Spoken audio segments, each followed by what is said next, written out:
देवबार दिनाव जों बयबो गिर्जायाव थाङो। दुगैस्रां लोबस्रां गावखौ देलायनानै फोसाबनानै मोजां जिफोरखौ ड्रेसफोरखौ गाननानै जेरैबादि नों गावखौ साजायनानै लाङो थिग बेबायदिनो नोंनि गोसोखौबो साजायनानै लां। मानोना नों जेसेखि दामि ड्रेस गाना मानो, नों जेसेखि नायनो समायनायानो जाया मानो, इसोरा नोंनि गाननाय जोमनाय महर मुस्रिखौ नाया। इसोरा नायो नोंनि गोसो सिंखौसो। जेब्ला नों आरज खालामो अब्ला इसोरा बे समाव नोंनि फोथायनायखौ नायो। जेरैबादि नों देलायनानै थाङो थिग बेबादिनो नोंनि गोसोखौबो फोसाबनानै साजायनानै लानानै थां। नोंनि गोरोन्थिफोरखौ नों निमाहा बिनानै थां। नोंनि पापफोरखौ निमाहा बिनानै थां। नोंनि बे गोसोआव थानाय गासिबो गाज्रिखौ नों नागारजोब। मानोना इसोरा आखाइजों बानायनाय गिर्जा न'आव थाया। इसोर थाग्रा न'आ जाहैबाय नों आरो आंसो।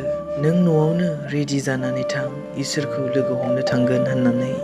अब्लाना नाय बे समाव इसोरा नोंजों रायलायोना रायलाया। इसोरा जेब्लायबो थाम थिम जोंजों रायज्लायनो, नाथाय जोंसो थाम थिम जानानै थाङा।